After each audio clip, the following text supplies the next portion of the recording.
Bueno, pues ya prestó juramento como presidenta de México Claudia Sheinbaum Pardo, la primera mujer presidenta en este país, y lo hizo también en el Pleno del Congreso en presencia de invitados especiales, unos 15 jefes y jefas de Estado y representantes también de un centenar de países. Vamos a analizar lo que es ya su primer discurso a la nación, su primer discurso en relación con sus intenciones y con este arranque de lo que sería ya su gobierno, y lo estamos analizando con el especialista. Me da mucho gusto saludar al profesor Alfonso Zárate. Qué gusto verte, qué bueno que estás aquí. Tus primeros comentarios de lo que escuchaste y de lo que se viene. Yo diría que esta exposición puede muy bien sistematizarse en 4 grandes apartados. Un primer apartado que es el elogio, en mi opinión desmesurado, al presidente de la República. Muy al inicio, además. Después de la enumeración de los invitados especiales, arranca con eso y curiosamente arranca haciendo una cita a las palabras que pronunció López Obrador en ese mismo escenario 19 años atrás, al asumir su defensa ante el intento del desafuero. Y lo que refiere Claudia Sheinbaum textualmente es lo siguiente: ustedes, les dice López Obrador, me van a juzgar, pero no olviden que a ustedes y a mí nos juzgará la historia. Y Gaby, para mí es inevitable el recordar el célebre discurso de Fidel Castro cuando asume su defensa, encarcelado después del asalto al cuartel Moncada, en donde el tema principal del discurso, que después se editó en publicaciones especiales, es "La historia me absolverá". Yo creo que a veces no nos hemos dado cuenta de la enorme influencia que para el joven Andrés Manuel López Obrador tuvo la Revolución Cubana y Fidel Castro, que permanece al día de hoy. Yo creo que muchos jóvenes de entonces, me incluyo entre ellos, vimos en la Revolución Cubana una experiencia inédita, formidable, de una ruta distinta para América Latina. Pero esto ocurrió hace más de 60 años. Y ellos lo siguen trayendo. Y ellos siguen pensando, es decir, los que llegamos a la conclusión de que se había malogrado, que se había pervertido ese proyecto y que hoy es una dictadura, no ocurre con alguien como Fidel Castro. Entonces, la primera parte del discurso es el elogio al líder. La segunda es un repaso a la historia. Pero como ocurre con el propio López Obrador, al que le encanta en todas las mañaneras hablarnos de la historia, de una historia de estampitas, de una historia patria que cumple un papel de adoctrinamiento. Yo creo que cuando se habla de historia, Gaby, uno puede separar 2 tipos de historia. Una es la historia, digamos, como la revelación de lo que realmente ocurrió en el pasado, aciertos y errores, con, digamos, una metodología científica, y otra es la historia como propaganda. Y yo creo que en la historia como propaganda, que es la que prevalece en el caso mexicano, en las escuelas, es una historia que tergiversa la historia, que convierte a personajes que pudieron ser psicópatas como Francisco Villa en héroes, y que convierte en antihéroes a mexicanos que quizá eran esencialmente buenos, pero estuvieron en el lado equivocado de la historia. Entonces, la segunda parte del discurso de Claudia es la historia, una referencia a la historia de México y, de nuevo, esta sobredimensión del pasado prehispánico y una disminución de todo lo que significó el México posterior. Luego viene un tercer apartado que es la lectura acrítica a los años de Andrés Manuel López Obrador, con un manejo absolutamente tramposo de las cifras. A esto nos han acostumbrado los políticos. Los informes de gobierno suelen ser eso, un manejo tramposo en donde sobresalen los datos, las cifras positivas, y se ocultan las negativas. E incluso haciendo una defensa férrea con una lista de preguntas en las que convoca. Yo les invito a la reflexión, a que contesten estas preguntas, y lanza una serie de preguntas para decir si esto hubiera sido así como nos dijeron, al final no se comprobó, como tratando de derribar los mitos que en su ideología pues hace defender lo que logró el presidente, ahora expresidente, pero muy parecido a lo que López Obrador hizo en las últimas horas. Exacto, sí, y te habla, por ejemplo, de los mexicanos que salieron de la pobreza. Así es. Y alguien que tuviera interés en problematizar diría, ¿y cuál es la sustentabilidad de ese tránsito de pobreza a clase media, Claro. si es que pudiera decirse? Lo que podemos ver clarísimamente en el gobierno de López Obrador es que al iniciar el gobierno nos dijo que bastaba la lucha contra la corrupción para obtener los recursos necesarios para fondear los programas sociales. Es obvio que esto no alcanzó. Entonces lo siguiente fue desaparecer instituciones. Sí. Y desapareció ProMéxico, y desapareció el Instituto para los Emprendedores y el Consejo de Promoción Turística, y no le alcanzó.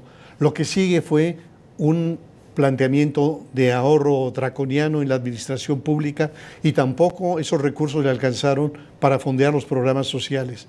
Lo que siguió fue la orden al SAT de apretar a los grandes contribuyentes evasores. Tampoco le alcanzó. Lo que siguió fue la desaparición de más de 100 fideicomisos. Llevarse de por sí a fideicomisos tan importantes como el Fonden o el de estabilización, que Fondo de tenía desastres, por cierto. casi 300,000 millones de pesos. Sí. Es decir, cuando se nos dice que todo esto lo hizo solamente con el ahorro anticorrupción, no es cierto.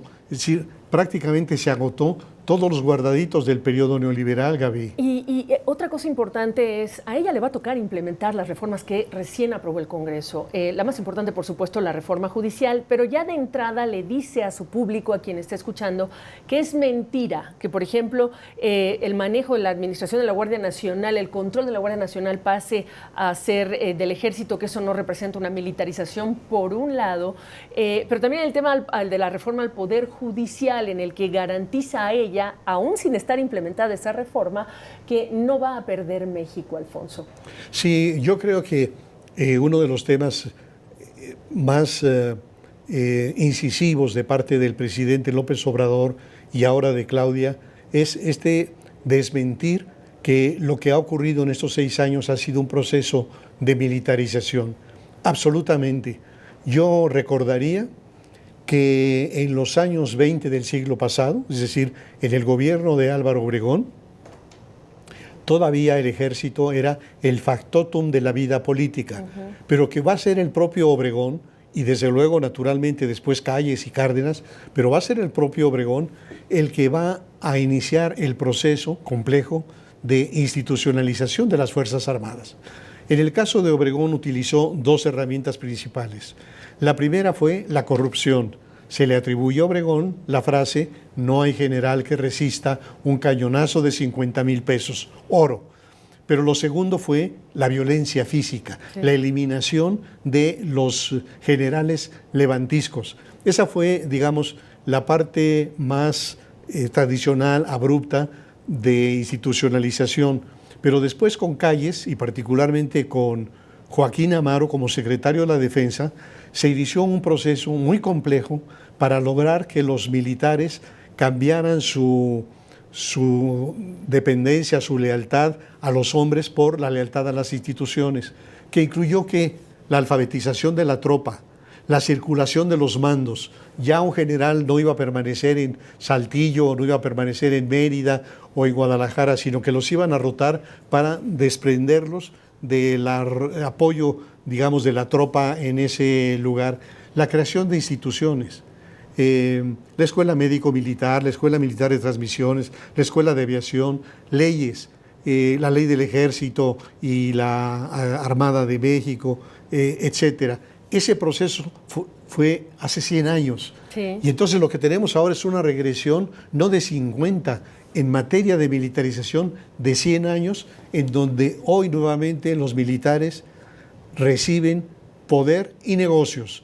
Entonces están en actividades tan peligrosas como las aduanas, como los puertos. Es decir, los exponen al primer contacto con el narcotráfico, con la idea ingenua, absurda del presidente de que los militares están hechos de otra pasta, que los militares son incorruptibles, como si no conociéramos en la historia, número 1, que fueron militares los que se levantaron en armas en contra del presidente Carranza y que terminaron por asesinarlo en Tlaxcalaltongo, que son militares los que reprimieron al movimiento ferrocarrilero, al magisterial, al estudiantil, que era un general de división, Gutiérrez Rebollo, Sí. Sara Antidrogas, el que estaba al servicio del Señor de los Cielos, etcétera. Es decir, los militares no están hechos de otra pasta, están hechos de la misma pasta y les han dado una dotación formidable de negocios y de poder que en cualquier idioma se llama militarización. Ahora, en el discurso caben muchas cosas. Claudia Sheinbaum también tuvo, por supuesto, un mensaje en términos macroeconómicos cuando habló de la autonomía del Banco de México. Es una de las frases típicas Sí. que esperamos de presidentes cuando recién toman el cargo. Habló de la autonomía de las instituciones, entre otras cosas, de alentar las inversiones. ¿Cómo cierras esta conversación en relación con de aquí en más? A partir de ahora, obviamente, tiene que probar con hechos los dichos, pero ¿qué dirías tú? Yo creo que cuando inicia un gobierno hay varias señales o varios indicios de cómo será ese gobierno. En el caso de Claudia Sheinbaum, el primer dato, el primer indicio es la integración del gabinete. Y entonces ahí vemos, por un lado, una buena noticia que nombra a algunos funcionarios con trayectoria, con peso específico, con estudios de posgrado en el extranjero, etcétera. Pero en contra está la designación de funcionarios que claramente tienen una lealtad con el que se fue y no con la que llega. Entonces, la integración del gabinete nos da señales contradictorias. Lo segundo es el discurso, de rendición, de protesta como presidenta. Y aquí lo que vemos de nuevo es que no hay el menor asomo del deslinde.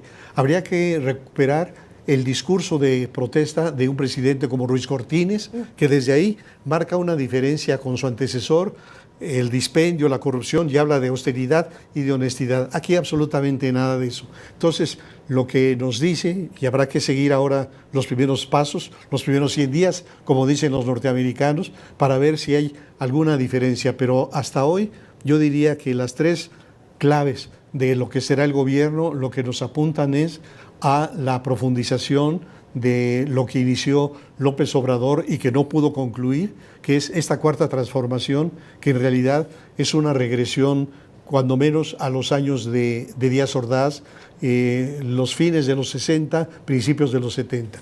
Bueno, pues se ve complicado. Qué gusto verte. Gracias, Alfonso. Para mí, Gaby, también. Gracias. Es un privilegio estar contigo. Igualmente.